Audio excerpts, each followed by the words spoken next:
S மக்களே, Sunday episode முடிஞ்சது. பேசுறதுக்கெலாம் கன்டென்ட்டெல்லாம் எதுவுமே இன்னைக்கு குடுக்கல. ஒரே ஒரு விஷயம் பண்ணாரு. சாண்ட்ராவ கேள்வி கேட்க வச்சு மன்னிப்பு கேட்க வச்சாராம். அத இந்த மாரி சாஃப்ட்டா இந்த 2 சீசன்ல விஜேஎஸ் யாருக்குமே பண்ணி நான் பார்த்ததில்ல. அந்த அளவுக்கு சாஃப்ட்டா ஒரு சம்பவத்த பண்ணாரு. அதுக்கப்புறம் எஃப்ஜே விக்ட், ஆதிரை விக்ட் அவ்வளோதாங்க இன்னைக்கு கன்டென்ட்டு. அண்ட் இது போக இன்னும் சில விஷயங்கள் இருக்குது. நம்ம எல்லாத்தையும் வரிசையாகவே போயிடுவோமா? ஃபஸ்ட்டு உள்ளே போனோடனே நான் ரொம்ப ரொம்ப முக்கியமாக இப்போ பேசணும்னு நினைக்கிற விஷயம், விக்ரம கேள்வியே கேட்கல. எனக்கு புரியல. மக்களுக்கு விக்ரம் மேலே ஒரு வெறுப்பை ஏற்படுத்துறதுக்காக பண்ணுற மாதிரி எனக்கு இது இருக்குது. ஏன்னா ஏற்கனவே எல்லாரும் சேனல் விக்ரமுக்கு ஃபேவர் பண்ணுறாங்கன்னு ஒரு பொருள் இந்த பிஆர் டீம் ஃபுல்லாக கிளப்பி விட்டுருக்குது. ஆக்சுவலாக அப்படிலாம் எதுவும் நடக்கலை. அங்கே யாரும் விக்ரமுக்கு ஃபேவர்லாம் பண்ணல. விக்ரமோ அன்புகாகோ கடியோ தப்பு பண்ணாதான் அவர் பயங்கரமாக அடிக்கிறாரு.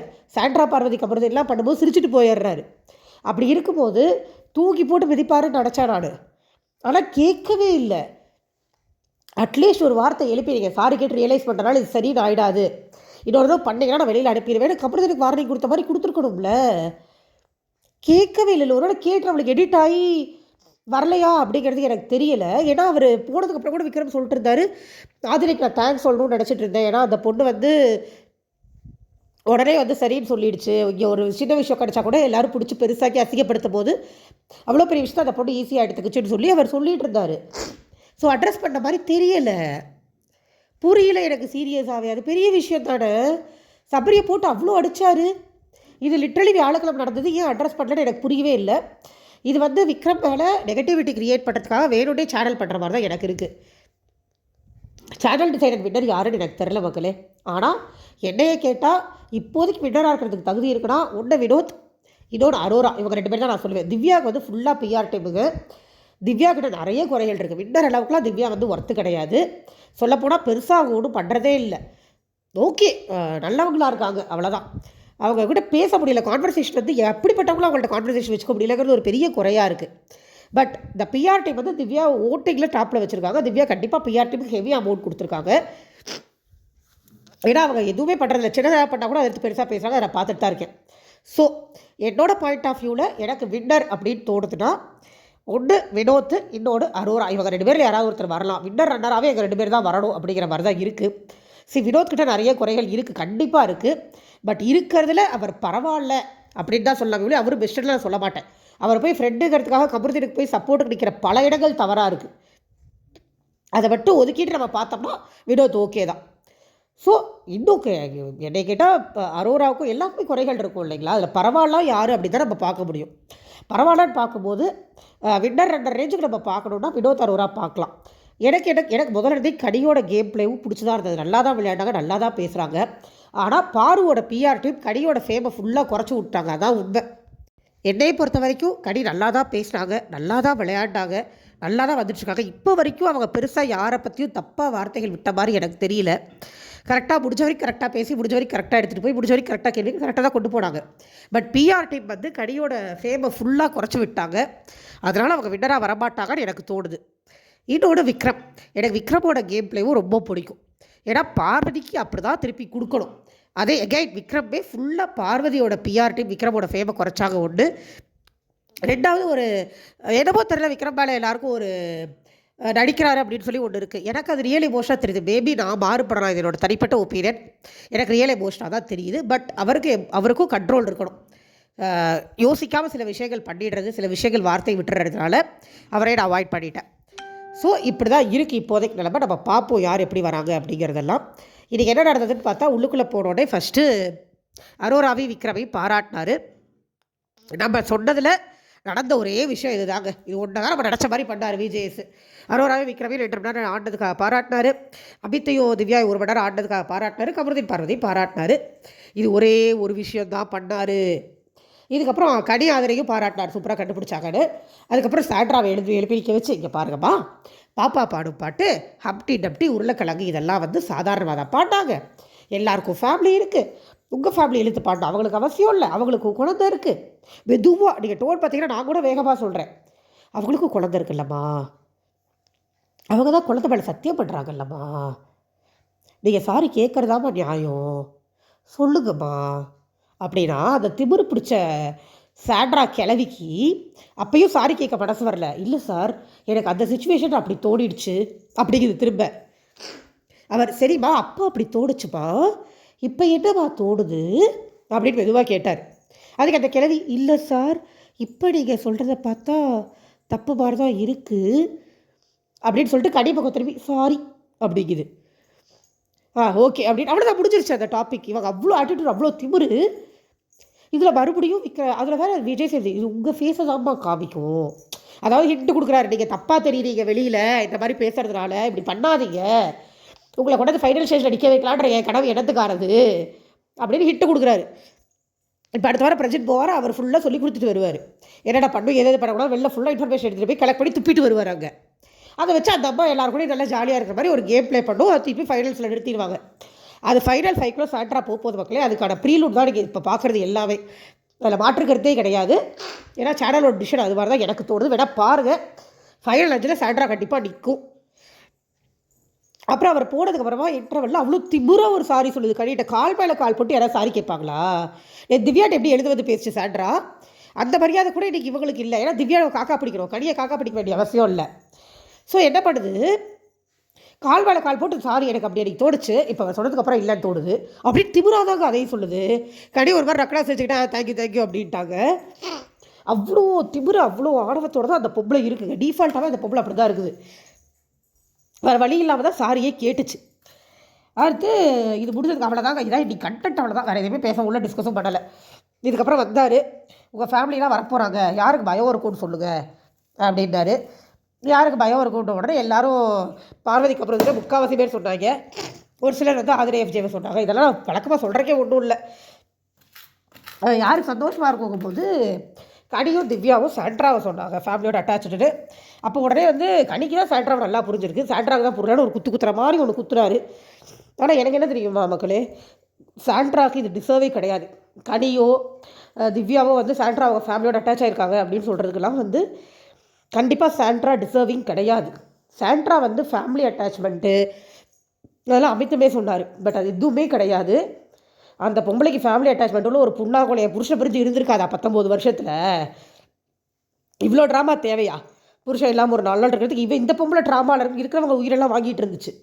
அந்த அட்டாச்மெண்ட்லாம் என்னால் எடுத்துக்க முடியாது மக்களே. சீரியஸாக 19 வருஷம் கல்யாண வாழ்க்கையில் ஒரு நாள் கூட பிரிஞ்சிருக்காமல் எப்படிப்பட்ட ஜோடியும் வாழ்ந்திருக்காது உலகத்தில். இது வரைக்கும் ஷூட்டிங் கீட்டிங் போயிருக்கவே மாட்டாரா? 2-3 நாள் எங்கேயாவது வெளியூர் போயிருக்க மாட்டாரா? இல்லை, ஒரு அநியாயம் பண்ணுறதில்ல. இதை வேறு ஒரு சாக்குன்னு சொல்லிட்டு எல்லோரும் வேறு நம்பிட்டு உட்காந்துருக்காங்கிறதா நம்மளுக்கு காமெடியாக இருக்குது. அந்த பொம்பளைக்கு இதெல்லாம் டிசர்விங்கே கிடையாது. அந்த பொம்பளை ட்ராமா போடும், சந்தோஷப்படுறதுலேயே ட்ராமா நல்லா போடும். போய் தொலைஞ்சிருக்கணும், அதை உள்ளே வச்சுட்டு இருக்கிறதே கோபமாக தான் வருது. ஒரு ட்ராமாக்காக தான் வச்சுருக்காங்க, பார்ப்போம். ஓகே, ஸோ இது முடியுது. இதில் சொல்கிறக்கெல்லாம் ஒன்றுமே இல்லை. இது முடிஞ்சதுக்கப்புறமா இவர் எஃப்ஜேவை தூக்கி எலிமினேட் பண்ணி விட்டார். எஃப்ஜே இதில் போன யாருமே விக்ரம்கிட்ட பெருசாக பேசின மாதிரியே எனக்கு தெரியல. இல்லை கட் பண்ணிட்டாங்களான்னு தெரில. நான் அதை எதிர்பார்த்துட்டு இருந்தேன். மேபி ஆதிரை ஏதாவது பேசுவாங்க, இல்லை எஃப்ஜே ஏதாவது பேசுவாங்க. அவங்க 2 பேரும் தான் மெயின் அக்யூசேஷன் வச்சாங்க இல்லையா? ஸோ அவங்க பேசுவாங்கன்னு நினச்சேன். பட் பேசலை, நம்மளுக்கு காமிக்கப்படலை. எஃப்ஜே ஒரு பாட்டு பாடினார், பாட்டு பாடிட்டு வெளியில் போனார். அவரோட பையனை வீடியோ போட்டு அவர் கோவலாம் நான் கரெக்டாக தான் பண்ணிருக்கேன், வாய்ஸை குறைச்சிருக்கணும் அப்படின்னாரு. என்னையை பொறுத்த வரைக்கும் ஓகே தான் எஃப்ஜே, நான் ரொம்ப மோசம் அப்படின்லாம் சொல்ல மாட்டேன். அவர் டக்குன்னு விக்ரமன் அக்யூசேஷன் போட்டது மட்டும் தான் என்னால் ஒத்துக்க முடியல. ஏன்னா செஞ்ச தப்பை விட்டுட்டு நீ பாசம் காட்டுவேன் ஏமாற்றுவேன்னு சொல்லி ரொம்ப தேவையில்லாதெல்லாம் பேசுறது மட்டும் தான் எனக்கு எஃப்ஜே மேலே ஒரு குறையாக இருந்தது. மற்றபடி அவர் கால் எழுத்து விட்டது திட்டது ரொம்ப கரெக்ட். ஏன்னா விழுந்துருந்தா மண்டை உடஞ்சிருக்கும், எஃப்ஜே கோவப்பட்டு கற்றதெல்லாம் ரொம்ப கரெக்ட். எனக்கு அதிலெல்லாம் வந்து மாற்று கருத்தே கிடையாது. அதே மாதிரி பல இடங்களில் அவர் பார்வதியை எடுத்து கேட்டிருக்காரு. எஃப்ஜேவை சூப்பராக ஹேண்டில் பண்ணுறாரு, நம்மளே சொல்லியிருக்கோம். அண்ட் பார்வதி அழுதாங்க எஃப்ஜே எவிக்ஷனில். எனக்கு அந்த பார்வதியுடைய எமோஷன் உண்மையாக தான் தெரிஞ்சது. ஏன்னா பார்வதி வந்து எஃப்ஜேவை உண்மையிலேயே தன்னோட இன்னொரு வெர்ஷனாக பார்த்தாங்க. அப்போ எஃப்ஜே போகும்போது தானும் போயிடுவோமோன்னு ஒரு பயம் பார்வதிக்கு வந்ததை நம்மளால் பார்க்க முடிஞ்சது.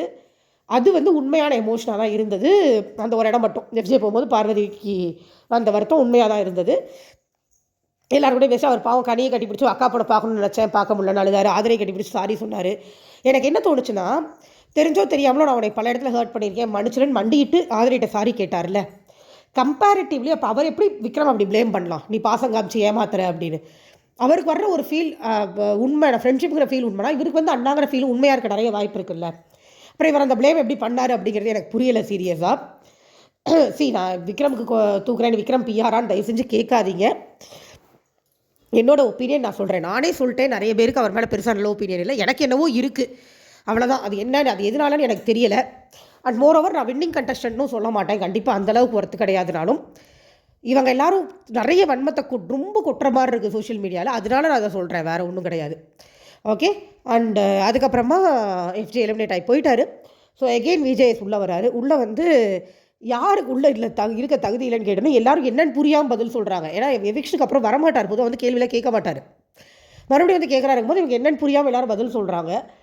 அப்படி சொல்லும்போது இவங்க கனி வந்து சாண்ட்ராவை சொன்னாங்க, திவ்யா சாண்ட்ராவை சொன்னாங்க, பார்வதி வந்து அரோராவையும் திவ்யாவையும் சொன்னாங்க. பார்வதிக்கு அரோரா மேலே இருக்கிற வன்மம் தொடர்ந்து கொண்டே இருக்கிறது. அதுக்கு ஒரு மூடு விழா வருவது போலவே தெரியவில்லை. பார்வதிக்கு என்ன காண்டுனா, கமருதீன் தான் போய் அரோரா கிட்ட பார்வதி பற்றி குறை சொல்லி சேர்ந்து விளையாண்டுக்கிட்டு இருந்தார். ஆனால் பார்வதி பார்வையில் கமருதீன் காதலனாகவும் அரோரா எதிரியாகவும் ஆனது எப்படின்னு நம்மளுக்கு புரியவே இல்லை. அரோரா கேம் முடிஞ்சு போச்சுன்னு சொன்னாங்க பார்வதி கேம் முடிஞ்சு போச்சு அப்படின்னு சொல்லி திவ்யா சொன்னாங்க. திவ்யா கேம் முடிஞ்சு போச்சுன்னு பார்வதி சொன்னாங்க. அண்ட் சாண்ட்ரா கேம் முடிஞ்சு போச்சுன்னு கனி சொன்னப்போ காரணம் கரெக்டாக இருந்தது. ஏன்னா அவங்க அழுது ஒரு சிம்பத்தி கேம் தான் விளையாடுறாங்க, அதுக்கு மேலே ஒர்க் அவுட் ஆகாது அப்படின்னு சொன்னது சரியாக இருந்தது. அதே மாதிரி 2-3 பேர் சொன்னது சாண்ட்ராவுக்கு விக்ரமும் சொன்னாருன்னு நினைக்கிறேன். பிரஜின் வச்சு தான் அவங்க கேம் பிளேவே இருந்தது. ஆதிரியும் விக்ரமும் சொன்னாங்க. பிரஜின் போனதுக்கப்புறமா அவங்களோட கேம் பிளே ஒன்றுமே இல்லைன்றாங்க. ஆக்சுவலாக அவங்க கேம் பிளே இருக்குது, இல்லைன்னு சொல்ல முடியாது. ரொம்ப டர்ட்டியாக, ரொம்ப கேவலமாக, ரொம்ப அசிங்கமாக, ரொம்ப கன்றாவியாக இருக்குது அப்படிங்கிறது தான் மேட்ரு. அதுக்கப்புறம் ஒருத்தர் சொல்லி அப்படி இப்படின்னு விளையாண்டாங்க. கடைசியில் எவ்வளோ டேஸ் ஆச்சு அப்படின்னு இவர் கேட்டார். 77 டேஸ் அப்படின்னு சொன்னேன். ஓகே, அப்போ இன்னொரு எவிக்ஷன் பண்ணிடுவோம் அப்படின்னு காடை தூக்குனார். கம்ப்ளீட் ஷாக், வீடே கம்ப்ளீட் ஷாக்கு. ஆதரை எவிக்டர் அப்படிங்கும்போது இன்னும் ஷாக் ஆகிட்டாங்க. ஏன்னா 2வது தடவை வந்தவங்க அவங்க ஃபைனல்ஸில் வந்து நிற்பாங்கன்னு எல்லாருக்குமே ஒரு எதிர்பார்ப்பு இருந்தது. பட் ஆதரை கிட்ட நான் என்ன பெரிய குறையாக பார்க்குறேன்னா, அவங்க உள்ளே வந்து பேர் டேமேஜ் ஆன பேரை சரி பண்ண ட்ரை பண்ணது எனக்கு சரியாக படலை. அவங்க கேம் விளையாண்டுருக்கணும். ஆதிரை ஒரு பியோர் கேமர். நம்ம உள்ளுக்குள்ளே வந்து முதல் 2 வாரம் பார்த்த ஆதிரை வேறு. முதல் வாரம் ஓட்டிங்கில் டாப்பில் இருந்த ஆதிரை அவங்க பட்டு பாயிண்ட் வைப்பாங்க. அவங்க இந்த தடவை பாயிண்ட்டே பேசலை. அவங்க ப்ராப்பர் ஆதிரியாக இருந்திருந்தா வாட்டர்மெலன் வந்து வினோத்தால் போனாங்கன்னு பைத்தியக்காரத்தனமான ஒரு பாயிண்ட்டை எடுத்து வச்சுருக்கவே மாட்டாங்க. அங்கே உள்ளுக்குள்ளே வந்து முதல் தடவை அவங்க சொன்ன உடனே புரிஞ்சு போச்சு அவங்க ஃபார்மில் இல்லை அப்படின்னு. இவங்க உள்ளே விட்டது வியானா எஃப்ஜே ட்ரையாங்கில் ஏதாவது பண்ண முடியும் தான் விட்டாங்க. பட் அப்போ வியானாவுக்கும் எஃப்ஜேங்கிறதுவே கேப் விழுந்துருச்சுன்றதுனால அதுவும் வேஸ்ட்டாக போச்சு. ஸோ ஆதிரை வந்து அவங்க கம்ப்ளீட்லி அன்னெசரியாக தான் இருந்தாங்க. போதும்னு சொல்லி வெளியில் தூக்கிட்டாங்க. அவங்களுக்கு ஓட்டும் விழுகலை. என்ன தான் பண்ணணும்னு இவங்க கேட்குறாங்கன்னா அவங்க அந்த சேனலை தான் கேட்கணும். ஏன்னா வெறும் கேம் பிளேன்னு அவங்க எதை சொல்கிறாங்க அப்படிங்கிறதும் எனக்கு தெரியல சீரியஸாக. அவங்க கேம் பிளேங்கிறது வச்ச அக்யூசேஷன்ஸ் வச்ச கான்வர்சேஷன் சொல்கிறாங்கன்னா அது எல்லாமே முக்கால்வாசி தவறாக தான் இருந்தது. அதுதான் பிரச்சனை. அவங்க போய் எஃப்ஜேவை பற்றி வியானா கிட்ட மூட்டி விட ட்ரை பண்ணதாகட்டும், அப்புறம் எஃப்ஜே கூடயே மறுபடியும் கட்டி பிடிச்சி பேசிகிட்டு இருந்ததாகட்டும், எங்கேயுமே ஒரு தனி ஆதிரியை நம்ம பார்க்கவே இல்லை. பார்த்துருந்தா கண்டிப்பாக அவங்க இன்றைக்கி வெளியில் போயிருக்க மாட்டாங்க. அவங்கள நினச்சி வருத்தப்பட முடியுமே ஒழிய அவங்க வந்து டிசர்விங் கண்டஸ்டன்ட் இல்லை அப்படிங்கிறது தான் உண்மை. உள்ளே இருக்கிறதுக்கு சரியான அழுகை. மக்களுக்கு என்ன தான் வேணும் வேணும்னு கேட்குறாங்க. அது புரிஞ்சிருந்தால் நீங்கள் முதலையே வெளில வந்திருக்க மாட்டீங்க. அதிரை தெரிஞ்சுக்கிட்டு உள்ளே போனதுக்கப்புறமும் நீங்கள் போய் வினோத்தை நோண்டி இருக்க மாட்டீங்க, எஃப்ஜேவை நோண்டி இருக்க மாட்டீங்க. ஒதுக்கி உங்கள் கேமை விளையாடுறது இருக்கணும். அது அவங்க பண்ணது தான் அவங்க வெளில வந்தாங்க. அவங்களுக்கு இன்னும் புரியலைங்கிறது நம்மளுக்கு வருத்தமாக தான் இருக்குது. அரோராவும் திவ்யாவும் உண்மையாகவே வருத்தப்பட்டாங்க ஆதிரை போகிறதுக்கு. அண்ட் அந்த 24 hours வந்து யார்கிட்ட கொடுக்குறீங்க அப்படின்னு சொல்லி பிக் பாஸ் கேட்டார். வெளியில் வந்து நின்ன உடனே ஆதிரை 2 செகண்ட் யோசிச்சுட்டு பார்வதின்ட்டாங்க. பார்வதி உடனே அழுது ஓ கண்ணில் தண்ணியே வரல. ஆனால் கண்ணில் தண்ணி வராமல் பயங்கரமான அழுக. எனக்கு கொடுத்துட்டான்னு சொல்லி ரொம்ப சந்தோஷம் பார்வதிக்கு. நான் உட்கார வச்சு எங்கள் அம்மாவுக்கு எக்ஸ்பிளைன் பண்ணுவேன் அப்படின்னு. ஆதிரை பாஸ் கொடுத்துட்டு போயிட்டாங்க. அப்போ பார்வதி என்ன பண்ணணும், ஆதிரையை பாராட்டுறதோடு நிறுத்திக்கணும். அது என்ன பண்ணுது, கமருதீனை கூட்டிகிட்டு போய் அந்த விஷம் ஆதிரை வந்து பயங்கர நல்லவடா, அவன் மனசை தாண்டா நல்ல மனசு, இந்த அரோரா அப்படி இல்லைடா அப்படிங்குது. எதுக்கு கம்பேர் பண்ணுறீங்க? அரோரா ஜெயிச்ச டீம்லேயே இல்லை. ஃபஸ்ட்டு ஆதிரையும் அரோராவையும் கம்பேர் பண்ண வேண்டிய தேவையே இங்கே வரல. அந்த விஷயத்துக்கு என்னன்னா மறுபடியும் கமருதீன் அரோரா கிட்டே போயிடக்கூடாது அப்படிங்கிறதுக்காக அரோராவை பற்றி கமருதீன் மடத்தில் விஷத்தை ஏற்றிக்கிட்டே இருக்குது பாரு. இதனாலேயே அரோரா ஜெயிக்க போகிறாங்க, நீங்கள் பார்த்துக்கிட்டு இருங்க. ஏன்னா அதுதான் பிக் பாஸ் கேம். ஒருத்தங்க இன்னொருத்தவங்க மேலே தேவையில்லாமல் பழிய போட்டால் நம்மளால் அதை பார்க்க முடியாது. அரோரா கம்ப்ளீட்டாக ஒதுக்கிட்டாங்க. இவங்க பேச்சுக்கே வர்றதில்லை.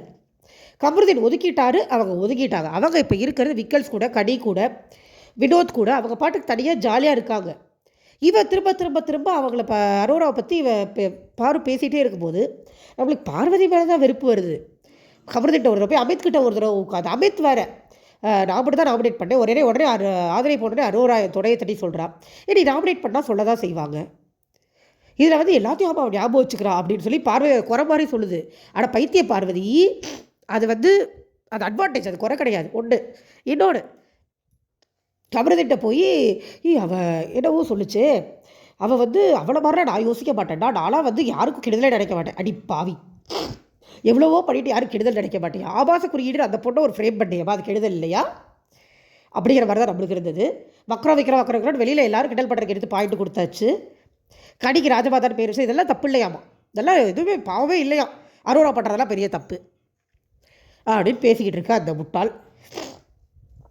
அப்புறம் உடனே அவன் பிஆர்டி மாதிரி தூக்கிட்டு வந்துடுவீங்க. எப்பா மக்களே, சீரியஸாக நான் சொல்கிறேன், அவங்களும் அமிர்தினும் பண்ணுற சேஷ்டை தாங்க முடியலை. வாங்கின காசுக்கு நீங்கள் வேணால் ரசிங்க, மற்ற ரிவ்யூவர்லாம் ரசிக்கணும்னு தயவு செஞ்சு எதிர்பார்க்காதீங்க. அப்புறம் வெளியில் ஆதரவு வந்தோடனே பயங்கர அழுகை, பயங்கர ஃபீலிங்கு. அதுக்குள்ளே நிமிஷாங்க மக்களுக்கு ஒரு திட்டி எப்போவும் போட எதிர்பார்க்குறதான என்ன வேணாலும் திட்டிக்கமாக வெளில போய் திட்டிக்கொன்ற மாதிரி ஆயிடுச்சு. ஆனால் அவங்க அம்மாவும் வந்து அதையே சொல்கிறாங்க, என் பொண்ணு நல்லா விளையாண்டா ஏன் வெளில அனுப்பிச்சிங்க அப்படின்னு கேட்குறாங்க. அவங்க அம்மாவுக்கும் தெரியலை அப்படிங்கிறது நம்ம என்ன சொல்ல முடியும். அப்புறம் உள்ளுக்குள்ளே எல்லோரும் பார்த்து எல்லாருக்கும் பாய் சொல்லி எல்லாருக்கும் ஒரே ஹாப்பி. ஆதிரையோட ஃபேமிலி ஸ்டேஜுக்கு வந்ததில் எல்லாருக்கும் ஹாப்பி. அமுச்சு விட்டாங்க ஆதிரையை. இதோட ப்ரோக்ராமோட ஸ்டார்டிங்கில் சாண்டா கிளாஸாக சௌந்தர்யா வந்தாங்க, அதை சொல்ல மறந்துட்டேன். அது உங்களுக்கு தெரியும்னு சொல்லியிருக்காரு. ஸோ மேபி மறுபடியும் சௌந்தர்யா உள்ளே போகிறதுக்கு சாண்டா கிளாஸாக போய் ஏதாவது கிஃப்ட் கொடுக்க வாய்ப்பு இருக்குது. அதை நம்ம என்னன்னு சொல்லி பார்க்கலாம். அதுக்கப்புறமா விக்ரம் உட்காந்து ஃபீல் பண்ணிட்டுருந்தாரு, எனக்கு இந்த அழுகை ட்ராமாவாக தெரியலைங்க.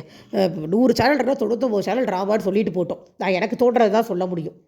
அவர் பயங்கர பயத்தில் பீதியில் உட்காந்துட்டு இருந்தார் இன்றைக்கி ஃபுல்லாக. ஏன்னா அவர் ஃபஸ்ட்டு கேப் விட்டுட்டு விஜய் சேதுபதி போனப்போ, அதாவது சாண்ட்ரா கன்வென்ஷன் அட்ரஸ் பண்ணிட்டு போனப்போ அவர் சொல்லிட்டு இருந்தாரா, எனக்கு இந்த திட்டம் வாங்கிட்டா சரியாக போயிடும், நான் இதை கடக்கணும், கேட்டாங்கன்னா முடிஞ்சு போயிடும் நாங்கள் ஆதிரையோட விஷயத்தை அப்படின்னு சொல்லிட்டு இருந்தார். பட் அது கேட்காமையே ஆதிரை கிளம்பி போயிட்டாங்க, கேட்கப்படாமல் ஆதிரை கிளம்பி போயிட்டாங்க. அப்படிங்கும்போது ஐயோ அது ரொம்ப நல்ல பொண்ணுங்கன்னு சொல்லி அவர் வருத்தப்பட்டது எனக்கு உண்மையாக தான் தெரிஞ்சுது. எனக்கு அது நாடகமாக தெரியலை. நாடகம் நினைக்கிறவங்க நினச்சிக்கோங்க, ஓகேவா. அதுக்கப்புறமா வேறு இதோடு முடிஞ்சது, அவ்வளோதாங்க. ஆதிரை போயிட்டாங்க. அதுக்கப்புறம் இவர் கேட்டார், ஆதிரை உங்களுக்கு கொடுப்பாங்கன்னு நினச்சேன் அப்படின்னு சொல்லி கனிகிட்ட பேசுகிறாரு. கனி வந்து இல்லை, அவன் எனக்கு கொடுக்க மாட்டான், 1000% தெரியும் அப்படின்னு. ஆனால் பார்வதிக்கு போனது கரெக்டு தான் அப்படின்னு 2 பேருமே பேசிக்கிட்டாங்க. ஏன்னா பார்வதி ஃபீல் பண்ணதை பார்த்ததுக்கப்புறமா அது கரெக்டாக தான் தோணுச்சு அப்படின்னு விக்ரம் சொல்கிறார். நான் பார்வதி ரசிக்கவே ஆரம்பிச்சிட்டேன், ஏன்னா அவன் எப்போ என்ன பண்ணுவான்னு ரொம்ப ஆப்வியஸாக தெரியறதுனால அதில் ஒன்றும் பெருசாக சர்ப்ரைஸ் ஆகிறதுக்கும் கோவப்படுறதுக்கும் ஒன்றும் இல்லை, நான் கொஞ்சம் கொஞ்சமாக ரசிக்க ஆரம்பிச்சிட்டேன், கமருதீன் மாதிரி கூட உட்காரலனாலுமே அப்படின்னு சொல்லிகிட்டு இருக்காரு. அவர் முதல்ல இருந்தே பார்வதி லெஃப்ட்டில் தான் ஹேண்டில் பண்ணிகிட்டு இருக்காரு. அதனால தான் பார்வதியோட பிஆர் டீம் ஃபுல்லாக அவர் மேலே இவ்வளோ வன்மத்தை கொட்டி இவ்வளோ கெட்ட பேரை ஏற்படுத்தி வச்சுருக்காங்க. பார்வதி லெஃப்ட்டில் ஹேண்டில் பண்ணுற யாரையுமே வெளியில் இருக்கிற பார்வதி பிஆர் டீமுக்கு பிடிக்கிறதில்ல, அதுதான் உண்மை. அதனால தான் வந்து அவங்க மேலே அவ்வளோ வன்மத்தை விக்ரம் மேலே கனிமேலாம் கொட்டி வச்சுருக்காங்க. இது ஒன்றுமே பண்ண முடியாதுங்க. இது இந்த பிஆர் டீம் ஒன்று இல்லாத வரைக்கும் பிக் பாஸ் வேறு மாதிரி போய்கிட்டு இருந்தது. மக்களுக்கு யாரை பிடிக்குது, மக்கள் யாரை விரும்புகிறாங்கன்ற கண்ணோட்டத்தில் போயிட்டு இருந்தது. என்றைக்கு பிஆர் டீமுங்கிறது உள்ளே வந்ததோ அப்போ அவங்க காசு வாங்கிட்டு பாப்புலாரிட்டி பண்ணால் பரவாயில்ல, ஓட்டும் போடுறாங்க. அப்படிங்கும்போது அதோட பேசிஸில் தான் நம்ம பார்க்க வேண்டியதாக இருக்குது. அதோட பேசிஸில் தான் நான் சொன்னேன் வினோத்தோ அரோராவோ இல்லை திவ்யாவோ தான் வரப்போகிறாங்க அப்படின்னு. அரோராவுக்கு கொஞ்சம் நேச்சுரலாக ஆடியன்ஸ் வந்த மாதிரி இருந்தது. திவ்யாவுக்கும் வினோத்துக்கும் கம்ப்ளீட்டாக பிஆர் டீம். ஏன்னா முதல்ல இருந்தே டாப்பில் இருக்காங்க, அப்படிலாம் இருக்க முடியாது இல்லையா, கிராஜுவலாக வரணும். அப்படி பார்த்தா ஓரளவுக்கு கிராஜுவலாக நேச்சுரலாக வந்தது அரோரா தான். அவங்களுக்கு ஒரு டீம் கண்டிப்பாக இருந்திருக்கும். அவங்களோட இன்ஸ்டாகிராம் அக்கௌண்ட்டில் அவங்க எப்படி பாப்புலராக இருந்தாங்கன்ற பேச்சுக்கே நான் வரல. அவங்க கீழே தான் இருந்தாங்க ஓட்டிங்கில் ஸ்டார்டிங் 5 வாரத்தில். அதுக்கப்புறம் படிப்படியாக ஏறி இன்றைக்கி பார்வதியும் ஓவர்டேக் பண்ணி மேலே போய் நிற்கிறாங்கன்னா அவங்களோட பர்ஃபார்மன்ஸ்னால மட்டும்தான். அவங்க என்ன தான் வன்மத்தை கக்கினாலும் அதுதான் உண்மை. அரோரா டாப்பில் இருக்காங்க. ஸோ கிராஜுவலாக வந்த அரோரா வினராக வந்தால் கூட எனக்கு ஓகேன்ற மாதிரி தான் இருக்குது. பார்க்கலாம். அதே மாதிரி தான் கனிக்கும் கிராஜுவலாக தான் இன்க்ரீஸ் ஆகிட்டு வந்திருக்கு. பட் டாப் போகிற அளவுக்கு அவங்கள இந்த பிஆர் டீம் விடுறதில்ல. அதே தான் விக்ரமுக்கும் கம்ப்ளீட் நெகட்டிவிட்டி ஸ்ப்ரெட் பண்ணுறாங்க. அதில் ஒரு பாம்பளை அழக்கூடாதான்னு எனக்கு தெரியல. அவர் அலறாருன்றதுனாலேயே எல்லாமே நடிப்புன்னு சொல்கிறத நான் எப்படி எடுத்துக்கிறதே தெரியல. அது ஒரு எமோஷனோட வெளிப்பாடாக கூட இருக்கலாம். அண்ட் இந்த விஷயம் அட்ரஸ் பண்ணியிருக்கணும். அவர் ஆதிரை எஃப்ஜே காலை பிடிச்சிருந்த விஷயத்தை அட்ரஸ் பண்ணியிருந்திருக்கணும். அதை ஏன் பண்ணாமல் விட்டாங்க, இன்னும் கொஞ்சம் நெகட்டிவிட்டி வரட்டும்னு பண்ணாமல் விட்டாங்களா அப்படிங்கிறது எனக்கு நிஜமாகவே தெரியல. பார்க்கலாம் என்ன ஆகுதுன்னு பார்க்கலாம். எனக்கு இப்போதைக்கு பரவாயில்லன்னு தோன்றது வினோத் அரோரா மட்டும்தான். அதே மாதிரி உங்களுக்கு யார் வின்னர் ஆகணும்னு ஆசை அப்படிங்கிறத கமெண்ட்டில் என் கூட ஷேர் பண்ணிக்கோங்க. உங்களுக்கு என்னோடய ரிவ்யூ பிடிச்சிருந்ததுன்னா லைக் பண்ணி, ஷேர் பண்ணி, கமெண்ட் பண்ணி, சப்ஸ்கிரைப் பண்ணி சப்போர்ட் பண்ணுங்கள். Thank you so much. Bye bye, நம்ம நாளைக்கு சந்திக்கலாம். பாய்.